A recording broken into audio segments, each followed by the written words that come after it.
اعوذ باللہ من الشیطان الرجیم بسم اللہ الرحمن الرحیم۔ ناظرین السلام علیکم ورحمۃ اللہ وبرکاتہ۔ اللہ آپ کو خوش رکھے۔ امید کرتا ہوں کہ آپ خیریت سے ہوں گے اور خوش ہوں گے۔ اللہ آپ کی تمام پریشانیاں دور فرمائے۔ دوستو، سب سے پہلے آپ سے گزارش ہے، میرے اس چینل کو سبسکرائب کریں، اور جنہوں نے کیا ہوا ہے ان کی بڑی مہربانی، تھینک یو۔ دوستو، میں ہر نماز کے بعد ہر مسلمان کے لیے دعا کرتا ہوں، اور میں اللہ سے یہ بھی دعا کرتا ہوں کہ اللہ پاک مجھے آپ بھائیوں کی خدمت کرنے کی توفیق عطا فرمائے۔ جب تک جسم میں سانس ہیں تو بھائیوں کی خدمت کرتے رہیں گے۔ یہ ایک صدقہ جاریہ ہے۔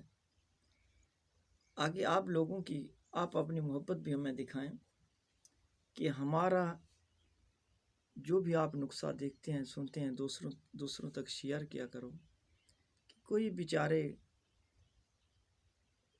کوئی نقصہ بنا کر استعمال کریں گے، فائدہ ہوگا، آپ کے حق میں دعا دیں گے، ہمیں بھی اس کا اجر ملے گا۔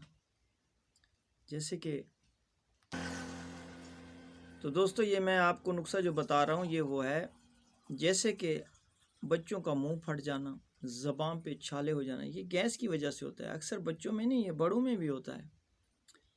تو اس کے لیے آپ کو پتہ ہے، ایلوپیتھک والے جیل وغیرہ دیتے ہیں یا کوئی ٹیوب وغیرہ دیتے ہیں کہ اس کو لگائیں، لیکن وہ فائدہ نہیں دیتا۔ یہ جو نسخہ میں آپ کو بتا رہا ہوں انشاءاللہ العزیز، تو دوستو یہ جو میں آپ کو نسخہ بتا رہا ہوں یہ بنا کر آپ اپنے گھر میں رکھیں۔ جس کا گیس کی وجہ سے منہ میں چھالے آ جاتے ہیں، بچے ہوتے ہیں جو دودھ پینے والے، ان کے منہ میں بھی چھالے ہو جاتے ہیں، تو پھر قطرے والی دوائیاں لیتے ہیں۔ تو یہ چیز اگر گھر میں بنی ہوئی موجود ہو تو اس سے بڑھ کر حکمت میں کوئی علاج نہیں ہے۔ اس سے بڑھ کر کوئی علاج نہیں ہے۔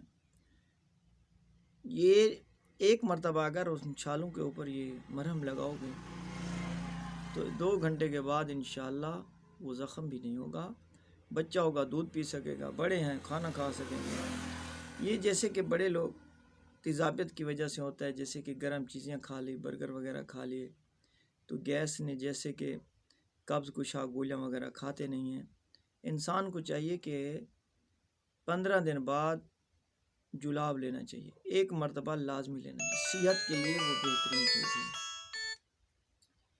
تو ہم ان چیزوں کے دور ہیں، تو اسی لیے بیماریوں میں گھیرے ہوئے ہیں۔ تو دوستو یہ نسخہ نوٹ فرما لو۔ سہاگا 4 گرام، کافور دیسی 4 رتی، شہد ہو چھوٹی تو سبحان اللہ، ورنہ سفید گریسلین لے لو، یہ 10 گرام۔ ان کو ایک پیالے میں تینوں کو مکس کرو، سہاگے کو کوڑ لو، پاؤڈر بنا لو، ان کو مکس کر کے مرہم بناؤ، کسی شیشی میں ڈال کر اپنے گھر میں رکھو۔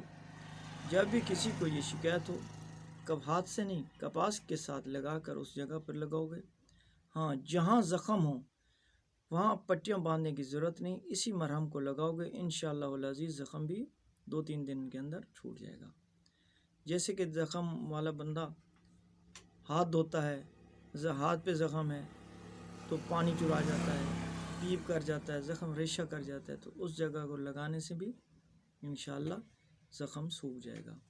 اور میں امید کرتا ہوں کہ میرے دوست میرے بھائی میرے اس نسخے کو ضرور بنائیں گے، اور اللہ مجھے بھی خدمت کرنے کی توفیق دے، اور آپ بھی جو آپ کے دل میں رائے ہو کمنٹس میں ضرور لکھ دیا کریں۔ نیکسٹ ویڈیو میں ملیں گے، تب تک اللہ حافظ۔